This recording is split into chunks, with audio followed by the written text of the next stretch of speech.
In the southern port city of Mariupol, hundreds of thousands of people are desperate, cut off from heat and supplies. There is nothing here. It's the first time that we got bread and food here. There is no information, no electricity. It's just a vacuum. 2 days after it bombed a children's and maternity hospital, Russia is facing international condemnation.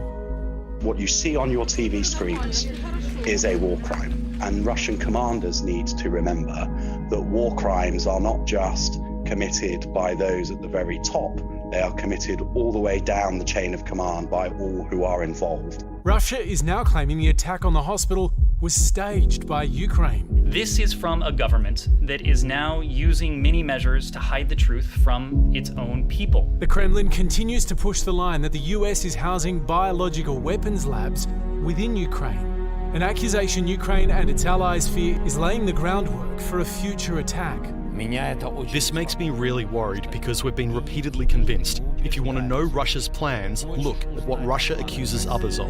In the north of the country, more civilian attacks are coming to light. An investigation revealing that on March 3rd, a Russian airstrike killed dozens of people queuing for food in the city of Chernobyl. Russian forces are at the very least operating with reckless disregard for the safety of civilians as Russian units launch artillery and airstrikes into urban areas. With Russia now encircling the capital Kiev and diplomatic talks failing again, it's feared the conflict is on the cusp of a grim new chapter. 10 News First's Ursula Heger joins us now from the Ukrainian city of Lviv. Ursula, it's morning there where you are now. I understand you spent part of the night, though, in a bunker. What happened? Well, good evening, guys. Yes, we did. The air raid sirens went off across Lviv at around 5 a.m. this morning. It's quite an eerie sound when you first hear it ringing out across the city. There is a curfew in place between 10 p.m.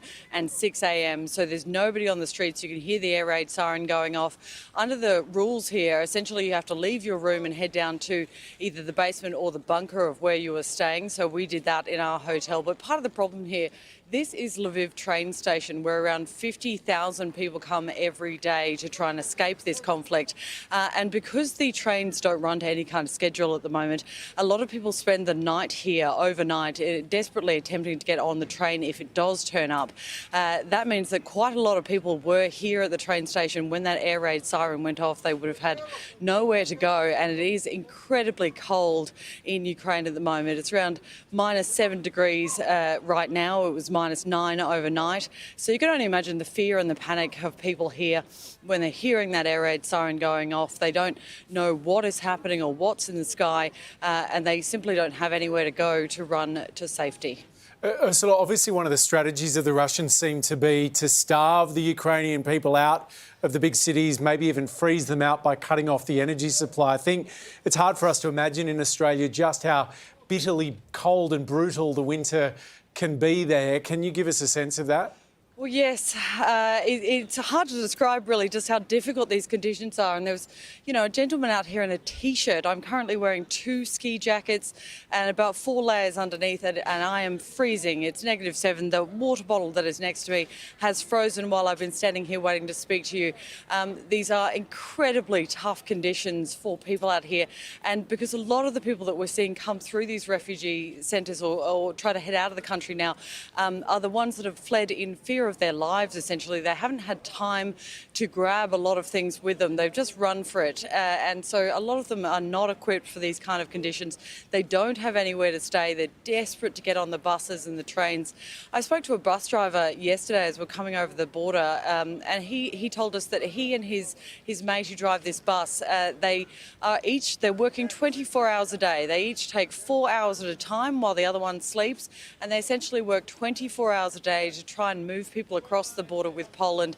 It is an incredibly desperate situation here, and these cold conditions are only worsening the situation. You can hear babies crying around me. There are a lot of people huddled around makeshift fires. It really is quite a horrible situation that is playing out here, and very desperate for the people of Ukraine.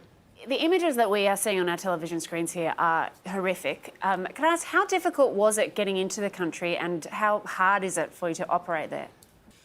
Well, incredibly difficult on both fronts, to be honest with you. So I think getting into the country, coming this way, coming into it, is a lot easier than going out. The lines to leave are incredibly long. There's a lot of checkpoints going in and out.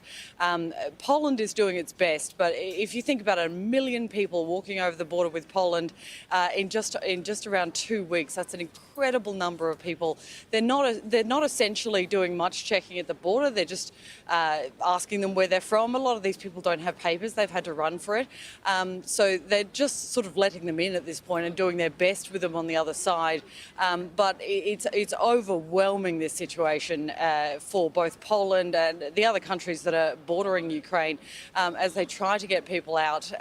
Coming into the country, there are a number of checks you've got to go through. They do check what you've got with you, because obviously there's that issue of foreign fighters, and they need to be managed by Ukraine, because the last thing these people need, to be honest with you, is people roaming around in this country and just picking up weapons, because this is, an incredibly difficult situation, and that's only going to make it worse. But basically, there's not a lot of people coming into this country. It's aid organisations, it's media organisations. Most of the people are desperately trying to flee across that border, and the lines to get out are incredibly long and incredibly difficult. People are spending days here at the train station, desperate to get on. There's a massive crush when that train turns up, because apparently there's supposed to be 3 trains a day, but in reality there's only one. When that one turns up, and it can turn up at any time, there's a massive crush to get people on. People are screaming, people are crying. It really is just terrible here. Oh, Ursula, we thank you very much for your time and giving us the sense of just the desperation there in Lviv, in Ukraine right now. Stay safe. Thank you.